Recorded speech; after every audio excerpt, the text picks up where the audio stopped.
중국 공산당의 붕괴를 예언해 비밀리에 전해지다가 1951년 세상에 공개된 철판도가 있습니다. 이 그림은 중국 삼국시대 궁한이란 인물의 작품으로 추정되며 중국 왕조의 흥망을 예언했기 때문에 오래전부터 금서였습니다. 철판도는 목판 그림인데 2017년 중국인 민흔이 철판도를 해설하면서 중국 공산당 멸망을 이야기해 많이 알려졌습니다. 그림에는 산봉우리가 2개 있는데 좌측엔 4마리 검은 새가 줄지어 날고 있고 우측 산봉우리엔 흰 새가 절벽에 부딪혀 피를 흘리며 추락하는 모습입니다. 그리고 그림 아래에 한 줄의 문장이 있는데 흰 깃털의 새가 산 이곳에 부딪혀 죽다라고 적혀 있습니다.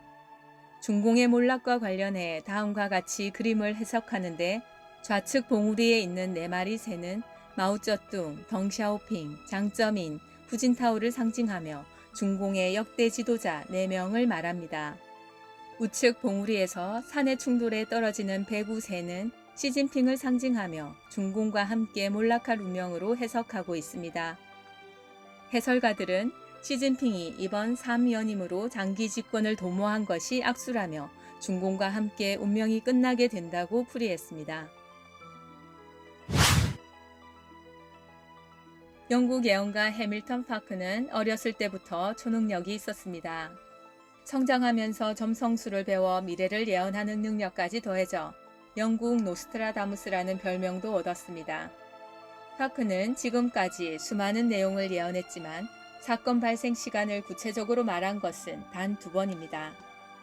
하나는 2021년 11월 28일 미디어파이에서도 다루었던 엘리자베스 2세 여왕의 사망이었습니다. 파커는 당시 여왕이 심장병을 앓고 있다고 예측했고 여왕의 건강이 갑자기 악화돼 2022년 영국은 여왕을 잃는다고 예언했습니다. 실제로 여왕은 2022년 9월 8일 사망했습니다. 또 한 번은 얼마 전 중공의 미래를 예언하면서 중공의 구체적 붕괴 시간을 알려 화제가 됐습니다. 파커는 자신의 영상에서 중국은 극단적인 물질주의 수렁에 빠져 있다. 마오쩌둥 사상은 또 다른 유물론이며 신을 전혀 믿지 않는 유물론은 중국 전통의 불교와 도교 이론을 파괴하면서 역사를 거꾸로 뒤집었다고 밝혔습니다. 그리고 홍콩에서 강한 저항이 있고 중국은 분열되고 전쟁과 유혈 사태가 발생한다고 했습니다. 파커는 또 중공은 이미 내부적으로 심각하게 부패했고 정부 관료들은 부정부패로 욕심을 챙기는 것이 이제 극한에 달했다며 더군다나 중국 경제는 이미 붕괴에 들어가 시진핑은 모든 책임을 져야 할 정도로 위기에 빠졌다고 했습니다. 그리고 우리는 매우 중요한 시기를 맞게 되는데 중국에서 여러 사건이 일어나게 된다. 원래 사건의 발생 시간 예언은 어렵지만 중공 붕괴는 확실하기 때문에 이건 분명히 말할 수 있다고 강조했습니다.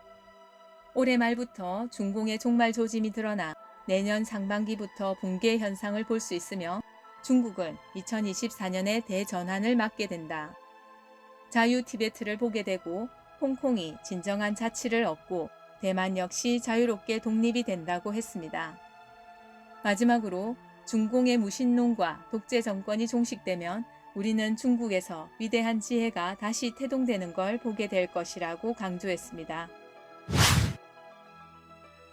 중국의 60가지 예언이 적힌 주배도는 지금까지 55개의 예언이 정확히 맞았고 나머지 56상부터 60상까지의 5가지 예언은 중국의 미래 문제라 이것 또한 정확히 맞을지 관심이 집중됩니다. 해석가들은 지금부터 나머지 예언이 현실로 나타나게 된다고 말합니다. 제56상에 날아다니는 것이 새가 아니고 헤엄치는 것이 물고기가 아니다. 전쟁이 병사들에 의존하지 않는데 라는 내용이 있으며 여기서의 전쟁은 지금 미중의 첨단 기술 전쟁이라고 풀이합니다. 제57상에선 사물이 극에 달하면 반드시 반전하며 독으로서 독을 제압한다. 키가 세척인 아이가 모든 외국인들이 절을 하게 만드는데 파란 서양과 빨간 동양이 싸울 때 신의 아들이 나타나며 이 어린 신사는 평화를 가져와 전쟁이 멈춘다라고 해 미중 전쟁 중에 인류를 구원할 동양인이 등장할 것임을 예언합니다. 제58상은 큰 문제가 해결된다. 모든 외국인이 복종한다. 6, 7개 나라들이 형제가 되며 수백 만리의 소음과 파도가 없고 형제가 되며 친구가 된다고 했습니다. 여기에선 전쟁이 끝나고 평화가 나타나지만 위험은 북쪽과 서쪽에 일부 남아있어 아직 모두가 평화의 노래를 부르지는 못한다고 합니다. 제59상은 성도 없고 마을도 없으며 너도 없고 나도 없다. 천하가 한 가정이요 큰 덕으로 다스리게 된다.